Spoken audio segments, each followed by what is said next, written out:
તો આજના વિડીયોમાં આપણે ધોરણ 10 સામાજિક વિજ્ઞાન વાવ થરાદ શાળા સંકુલનું પેપરનું સંપૂર્ણ સોલ્યુશન જોવાના છીએ। તો વિદ્યાર્થી મિત્રો ચેનલમાં નવા તો ચેનલને સબસ્ક્રાઈબ કરો, વિડીયોને લાઇક કરો અને શેર કરો।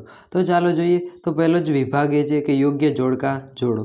તો જોડકા જોડો તેમાં શ્રીનાથગઢ, તો તેમાં શું આવશે? રાજકોટ। પછી પેરિયાર રાષ્ટ્રીય ઉદ્યાન છે, તો તેમાં આવશે એફ। પછી બોક્સાઇટ, તો તેમાં આવશે બી। જળતર, તો જળતરમાં શું આવશે? બીકાનેર। ને અંગારવાયુ, તો તેમાં આવશે ડી, કાર્બન ડાયોક્સાઇડ। પછી જે નીચેના વિધાનો ખરા છે કે ખોટા તે જણાવો। તો મોઢેરા સૂર્ય મંદિરનું નકશીકામ મીરાની શૈલીમાં થયું છે, તો આ કેવું આવશે? વિધાન ખરું। ગીત ગોવિંદ કૃતિ કવિ જયદેવની છે, તો આ કેવું આવશે? ખરું। યુનાઇટેડ નેશનલે 1985 વર્ષને મહિલા વર્ષ તરીકે ઉજવ્યું છે, તો આ કેવું આવશે? ખોટું। પછી જે બંધારણની કલમ 17 અન્વયે અપૃષ્ઠાને લગતી છે, તો આ પણ કેવું આવશે? ખરું। પછી 16 વર્ષની ઉંમરે ગિયર વિનાના સાધનનું લાયસન્સ મળેલ છે, તો ગેર વિનાનું કોઈ બી સાધન હોય, ધારો કે એક્ટિવા વગેરે, તો તેનું 16 વર્ષની ઉંમરે લાયસન્સ મળી શકે, સાચું। પછી ખાલી જગ્યા પૂર, તો ખાલી જગ્યામાં પ્રિન્સ ઓફ વેલેન્સ મ્યુઝિયમ ખાલી જગ્યા ખાતે આવેલું છે, તો તેમાં આવશે મુંબઈ। ઈસવીસન ખાલી જગ્યા પ્રાચીન સ્મારકો પુરાતત્વ સ્થળો અને અવશેષોને લગતો કાયદો તો કઈ સાલમાં વિદ્યાર્થી મિત્રો ઘડવામાં આવ્યો? તો આ કાયદો પસાર કરવામાં આવ્યો તો 1958માં। પછી ભાખરા નાંગલ ખાલી જગ્યા નદી પર આવેલ છે। વિદ્યાર્થી મિત્રો તમારે બધી યોજનાઓ કરી નાખવાની છે। યોજનામાંથી 1 થી 2 ક્વેશ્ચન તમારે 100% પરીક્ષામાં પૂછાવાની સંભાવના છે। પછી પૃથ્વી પર જલાવર ખાલી જગ્યા ટકા ધરાવે છે, તો એમાં આવશે 71%। પછી સરહદી માર્ગ બનાવવા માટે ખાલી જગ્યા જવાબદારી ધરાવે છે, તો BROનું ફૂલ ફોર્મ વિદ્યાર્થી મિત્રો તમારે કોમેન્ટ કરવાનું રહે છે। પછી વિકલ્પો, તો વિકલ્પોમાં ભારતીય સંગ્રહાલય ભારત કયા સ્થળે આવેલ છે? તો કલકત્તા। ઉકાઈ કાકરપાળ કઈ નદી પર યોજના આવેલી છે? તો એ આવશે તાપી નદી પર। વિદ્યાર્થી મિત્રો તમારે બધી યોજના કરી નાખવાની છે। યોજનામાંથી 1 થી 2 ક્વેશ્ચન તો હોય જ છે।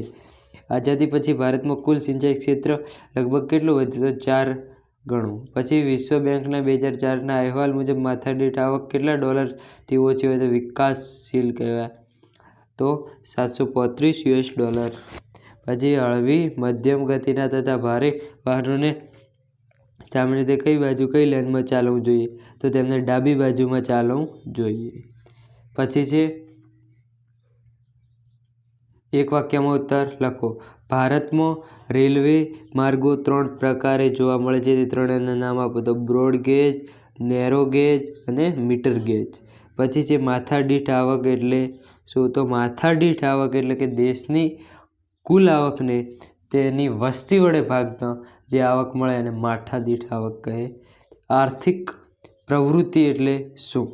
આર્થિક પ્રવૃત્તિ એટલે કે જેમાં કોઈ આપણું ધ્યેય રહેલો હોય, અને બિનઆર્થિક એટલે કોઈ ધ્યેય ન હોય, સેવા હોય બિનઆર્થિક। અને આર્થિક પ્રવૃત્તિ એટલે શું? કે એમાં આપણે કંઈક આપણને પ્રાપ્ત થતું હોય એવું જ પ્રવૃત્તિ કરીએ તેને આર્થિક પ્રવૃત્તિ કહેવાય। પછી આપેલ ચિત્ર કઈ યોજનાનું છે? તે રસ્તા બનાવવા માટેની યોજના, તો પ્રધાનમંત્રી ગ્રામ સડક યોજના, એપ્રિચ રોડ।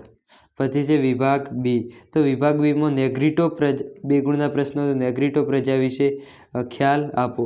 તો નેગ્રીટો પ્રજા વિશે ખ્યાલ આપવાનો છે। તો નેગ્રીટો પ્રજા વિશેનો ખ્યાલ તમે આવો જોઈ શકો છો કે નેગ્રીટો કેટલાક ઇતિહાસકારોના મતે નેગ્રીટો અથવા નિગ્રો અબસી ભારતના સૌથી પ્રાચીન નિવાસીઓ છે। તે આફ્રિકા બલુચિસ્તાનના માર્ગે આવ્યા છે અને શ્યામ વર્ણ, 4 થી 5 ફૂટ ઊંચાઈ અને માથે વકડિયા વાળ એમની વિશેષતા છે। પછીનો ક્વેશ્ચન છે ગુજરાતના સાંસ્કૃતિક વારસાના 5 સ્થળો લખી તેના વિશે એક વાક્યમાં લખો। ભારતની નૃત્ય કલા, પછી બૃહદેશ્વર મંદિર, ધોળાવીરા, હાથીપગ યોજના, એલ્યુમિનિયમ। વિદ્યાર્થી મિત્રો ધોળાવીરા અને લોથલ, બીજો મોસ્ટ આઈએમપી ધોળાવીરા અને લોથલ તો હોય જ છે, તમારી બોર્ડની પરીક્ષામાં પણ આ પ્રશ્ન હશે। પછી ઉર્જાના આયોજનની માંગનો ઘટાડો, આતંકવાદની અસરો અને બંધારણીય આર્ટિકલ 15। પછી વિભાગ સીમાં આકૃતિ વાળો એક પ્રશ્ન છે, તો આકૃતિવાળા પ્રશ્નમાં પણ તમે બધા જ પ્રશ્નો જોઈ શકો છો। આ વિદ્યાર્થી મિત્રો બધા જ ઇમ્પોર્ટન્ટ પ્રશ્નો છે, આ તમે તૈયાર કરી નાખ્યા તો તમે આ માહિતી બોર્ડમાં પણ આવી શકે છે પ્રશ્નો। પછી 181 અભિયમ મહિલા સુરક્ષાનો। પછી વિભાગ ડીમાં પણ બધા જ પ્રશ્નો જોઈ શકો છો. અને વિદ્યાર્થી મિત્રો, તમે ચેનલને સબસ્ક્રાઈબ ન કરો, ચેનલને સબસ્ક્રાઈબ કરો, વિડીયોને લાઇક કરો અને શેર કરો. અને આપણી ચેનલમાં ટૂંક જ સમયમાં બોર્ડ માટેના મોસ્ટ ટાઈમ પ્રશ્નો આવવાના છે. આ બોર્ડમાંથી મોસ્ટ ટાઈમ પ્રશ્નો વિદ્યાર્થી મિત્રો સામાજિક વિષયમાં 80માંથી તમારે 78+ આરામથી આવી જશે. આપણા એમપી કર્યા તો દરેક ઓબ્જેક્ટિવ પણ દરેક વિભાગના પ્રશ્નો મોસ્ટ ટાઈમ આવવાના છે. તો અત્યારે જોડાયેલા રહો, ચેનલને સબસ્ક્રાઈબ કરો, વિડીયોને લાઇક કરો અને શેર કરો. Thank you.